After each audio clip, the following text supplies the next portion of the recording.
I lived a week with a Spanish family that spoke zero English, and it proved to me that immersion is not what gets you fluent. Soy Hamid, hablo 4 idiomas y aprendí español 4 veces más rápido que el estudiante medio en solo 120 horas. So in my school, we have like this exchange program thing where my class would travel to Spain and live with our Spanish exchange partners' family, and then another time they would come to Sweden and live with us for a week. The city we went to was Sevilla, and the host family spoke zero English. Only my exchange partner spoke a little English. But in the household, everyone only spoke Spanish with each other. And so it was like almost the pure definition of immersion. I lived in a Spanish-speaking country with Spanish speakers, which is the thing that everyone tells you to chase. It's like, oh, just move to the country and you'll get fluent. And throughout the week, like the host's mom, I remember, she directly said like, oh, you're very smart, or like, that's very impressive. She was directly impressed with my Spanish because I told her I'd learned Spanish prior. But this whole notion that just moving to a country will get you fluent is actually false. The week itself didn't make me fluent. Like my time there isn't what made me fluent.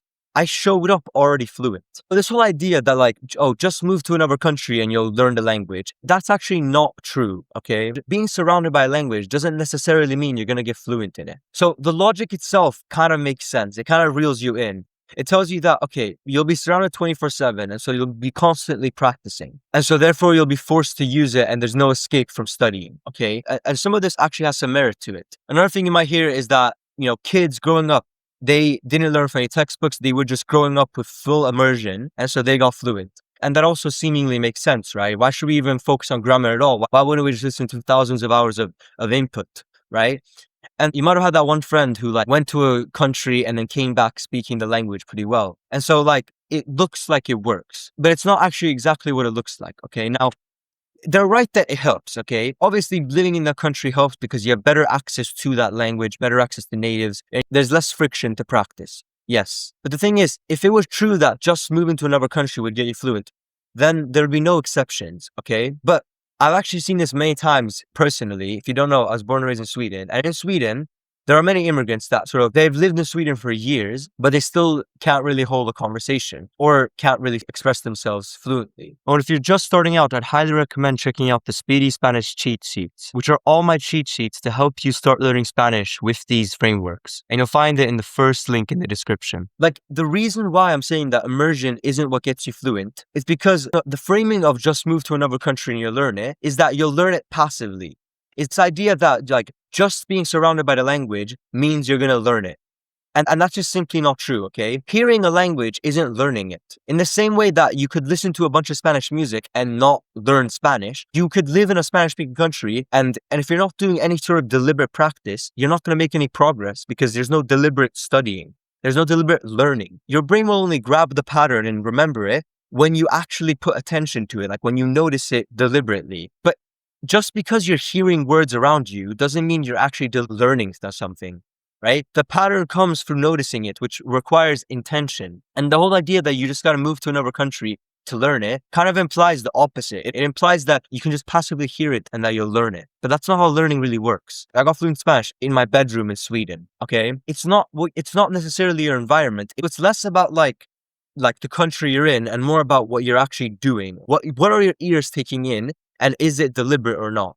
Are you deliberately learning a pattern, or are you just hearing those patterns being used around you without any deliberate thought to the patterns? That defines the difference. I'm not here to say immersion is bad. Immersion is great. Living in a Spanish-speaking country is one of the best things you can do to start learning Spanish, 100%. But does it trump actually deliberately studying Spanish in your own time on the internet where you can get access to any piece of native Spanish content? Of course not. Like the week that I was in Spain was more like the tests that I had studied for previously.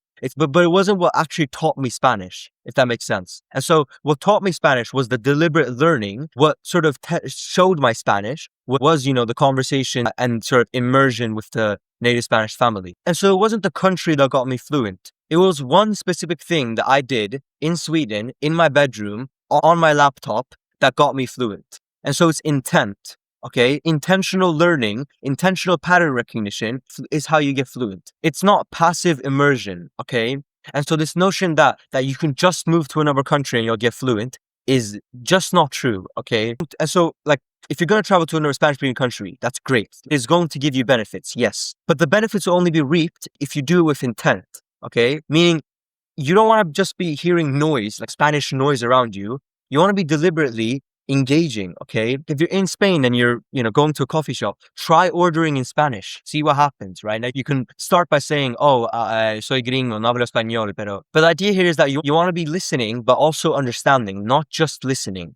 That's the idea, okay? Hearing isn't the same as actually listening. You know how if people like listen to a song and someone says like, you guys aren't listening. What you mean by that is that you're not understanding what he's actually saying. The same idea is applied here where you're hearing what people are saying, but you're not actually listening and understanding sort of what's going on there. And so what this means is don't just memorize what a word means. Ask why. Like understand why that sentence is built like that. Why that verb is conjugated that way. Why is it me gusta, right? Why is it me ves or something like that? Why is it like this? Because that gives you a logic, a blueprint that you can apply to every other sentence in Spanish. And those patterns compound until you have so many patterns down that they don't need any script or anything. You can just use the patterns to create free-flowing sentences, which is literally what fluency is. And once you have that, all those random words that you're hearing around you will become like a system in your head, this sort of Spanish brain that you're able to just create sentences fully fluently. But that only comes when you're listening to natives. And yes, you can do that in a Spanish-speaking country or online with intent, meaning deliberately trying to understand what's going on and doing that consistently. And that completely beats moving to a Spanish-speaking country, okay? And so yes, it will help, but it won't beat intention. And so the way I did this was for an exercise called transcript training. So I like to listen to native Spanish content, ideally with accurate transcripts and subtitles, so I can match the words that they're saying with the actual words. Because a lot of times the way natives speak is much faster and harder to understand. And so having accurate subtitles makes it easier to understand. Then to understand the words, I translate them, but I also would translate them word for word so I can understand the logic behind the sentence. Then search the verbs and practice the verb patterns and then repeat. And this doesn't require moving to another country. It just requires access to the internet, which if you're watching this video, you do have. The thing about this is that immersion will multiply the work. You will be doing more natural reps if you live in a Spanish-speaking country. So it will have a sort of a multiplier on your Spanish.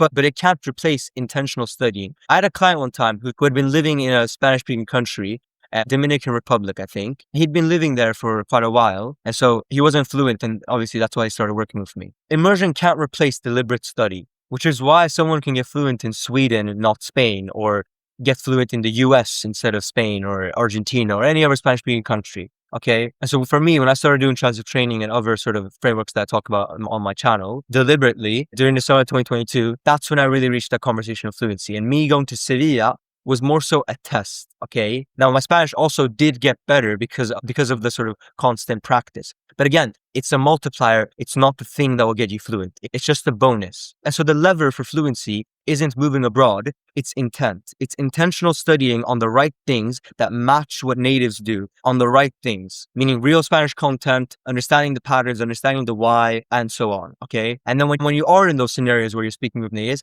that'll be like sort of a test on your Spanish. And so you don't need to move abroad. You just need to sort of bring the immersion to you. Okay. Instead of going to the Spanish-speaking country, you can just consume a lot of real native Spanish content online and our teaching materials like language transfer or the Speak Spanish Hub. And that will give you way more results than just moving abroad. And so the TLDR of this video is that immersion is optional. Intentional practice isn't. Okay. Immersion is just a bonus, but it's not what gets you fluent. So yeah, I hope you enjoyed. If you're serious about learning Spanish and you want help from me, then you check the second link in the description to join my program. Otherwise, I hope you enjoyed. Stay humble.